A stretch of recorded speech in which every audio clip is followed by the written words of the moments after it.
and welcome to the video, and today we're gonna do a review of the Minichamps Aston Martin Red Bull Racing Tag Heuer RB14, the winner of the Austrian Grand Prix driven by Dutchman Max Verstappen. This is edition number 36 as a part of his personal webshop collection and is limited to 750 pieces. This model is number 720. The race itself was quite important for Red Bull Racing. It was the first time they won in their home country Austria, and of course the first time they won at the Red Bull Ring. For Max Verstappen it was kind of an important race as well. It's sort of his third home race after Spa and Monaco, because lots of Dutch fans always flock to the Austrian mountains to cheer on their hero. For this occasion, Max also chose to pay tribute to his longtime sponsor Jumbo, which is a Dutch supermarket brand, and they supported him during his career. And just for this he decided to change his helmet design to their corporate colors, the yellow of Jumbo. So the main parts changed to yellow actually, so this part on the back, at the front and on the top. This half-scale helmet actually comes from the webshop collection as well, so it's pretty cool to have this as a set. I did some upgrades on it, as you can see maybe, but a very good looking helmet on itself, and as a set it's just brilliant, of course.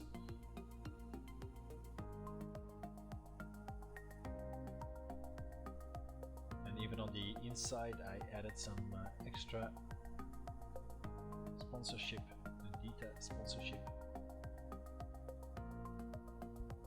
So yeah, very cool to have this as a set. So let's move to the model, and I first want to talk about the packaging, which is slightly different than you would expect. This model itself is actually a diecast model, not a resin model, and this is the packaging Minichamps usually chooses for their resin cars. It might be a continuity thing in which most 1/18 scale models of the Max Verstappen webshop are in this kind of packaging, even though the car is diecast and not resin. I think only one 1/18 model of the collection was in the standard window box, but this has this box, of course, with the Max Verstappen logo, his signature and that helmet, and a picture of Max Verstappen in the Red Bull in the Austrian mountains. And then all the information of the model on the sides, and on the bottom all the Minichamps information. Beautiful box, but let's have a look at the model now.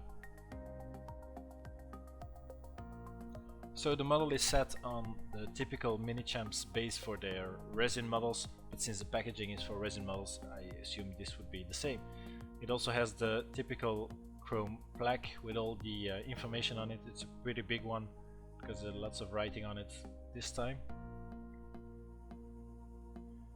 And so yeah, diecast model, which usually means it has slightly less refined details.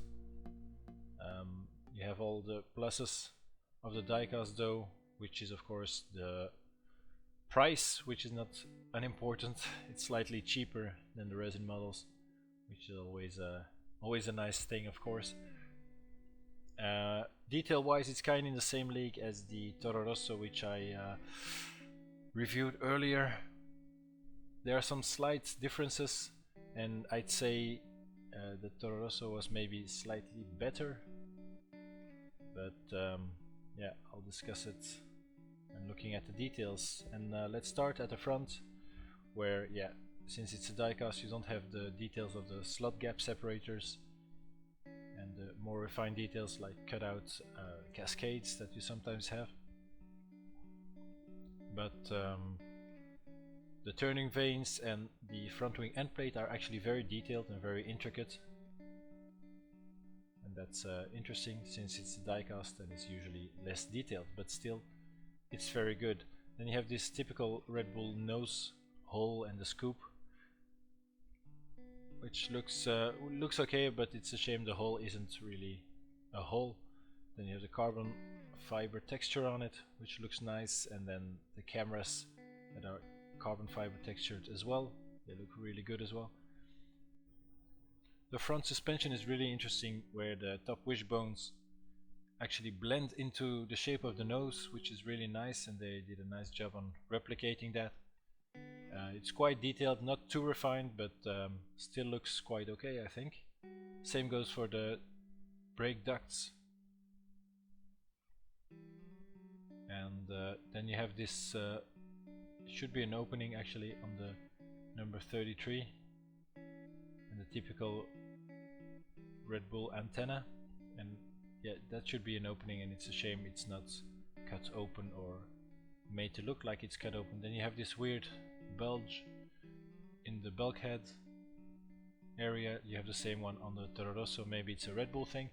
Then the wheels were pretty nice. I did some extra detailing to it, as you can see, the handwritten tire markings and the extra barcode decal, as I usually do, which makes it look yeah, slightly better, I believe. And you also have at the front the different color wheel nuts.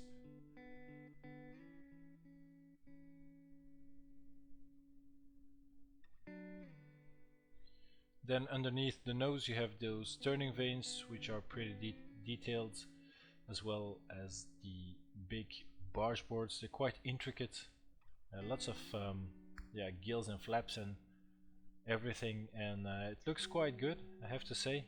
It's a shame they're not cut out as they are on the Toro Rosso. I'll show it to you here. So here you have the Toro Rosso, and you see all of these gills are actually cut out. Also on the turning vane underneath the nose, the sawtooth ridge, and you see all the gills, they're actually cut out, and that looks so much more detailed and so much better. Granted, the Red Bull barge boards are much more intricate, but still they could have done some cutouts to make it look better. Then you have the very interesting side pods and the wings and everything in front of the side pod. And the shape of the side pod is actually very interesting. A lot of 2019 cars actually adopted the same shape. As you can see, this wing is the whole width of the car, and usually the side pod is as well. But here you see very narrow side pods. See how narrow they are, and there's this undercut, which usually is very severe, but here it's actually not that severe, and you can see the top of the side pod actually goes in and almost blends into the shape of the Airbox.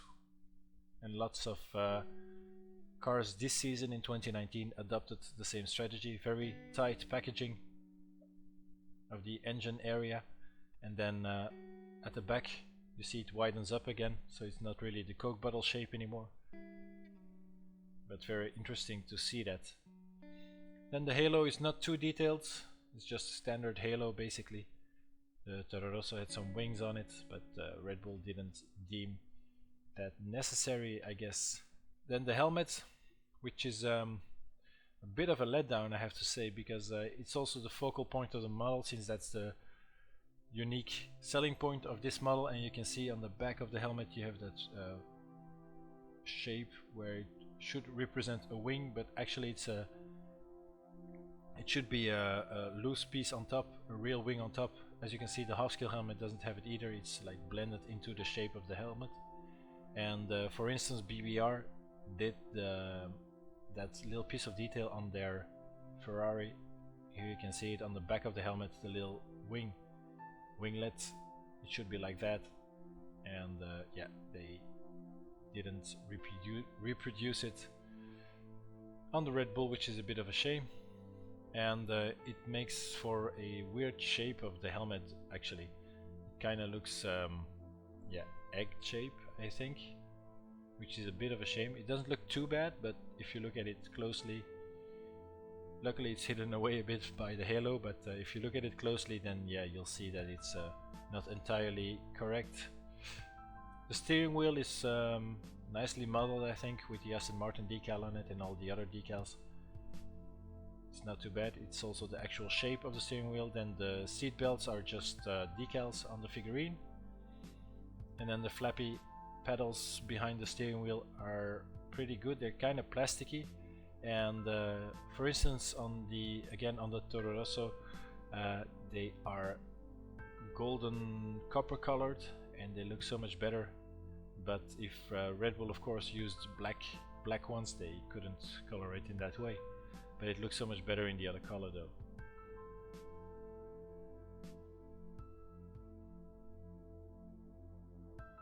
Then the airbox, the big hole in the airbox looks actually quite good. Looks much better than the hole in the nose, of course.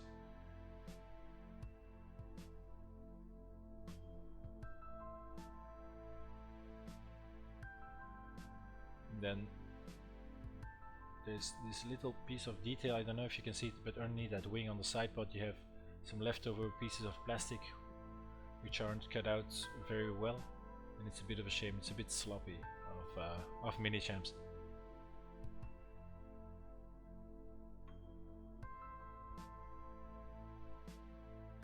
Then the floor of the car is well, it's not bad. It has some detail in it, but it could be better, especially when I again compare it to the Toro Rosso. As you can see, all of those gills aren't cut out, and as opposed to here on the Toro Rosso, where you can see that big hole, that big slit, and then all of these tiny slots, they're actually cut out. And it's a shame they didn't do that on the Red Bull, which is kind of weird because it's a car from the same season and everything. I don't know why they skipped on that detail. The rear wing is actually very good then, especially those gills on top. You can see they're all cut out, and they're actually very fragile because the front of the gills aren't connected, so they're really like very fiddly. As you can see, you can actually push them in a bit and they're very fragile, so I'm not gonna push too hard. The DRS is good, connects to the rear wing, which is good, and then the exhaust and those wastegate pipes with the extra detail is very good as well. The gills down below are cut out as well, and then the whole diffuser area is kind of plain actually, especially for Red Bull. Even the brake ducts are very plain. It's surprising to see that. You would imagine Red Bull has a very complicated and complex aero part at the back, but it's not the case. Still looks good though. Then this, of course, a talking point during the season, the Mercedes inspired bulges in the rims to aid cooling or to have an aerodynamic advantage. They nicely replicated it on the Red Bull as well. So yeah, overall a very good model, I'd say. There are some some things that are maybe a bit less good, but that's especially if you compare it to some other cars like the Toro Rosso. Actually the whole car is kinda good, but it's weird they put some details on another car that they don't put on this car, even though it's from the same season and everything. So yeah, don't know why, but okay, I can live with it. It looks good, especially with the half-scale helmet next to it. It makes for another great set, which I always like, of course. So thanks for watching this video. I hope you liked it, and I hope to see you very soon for our next one. See you guys.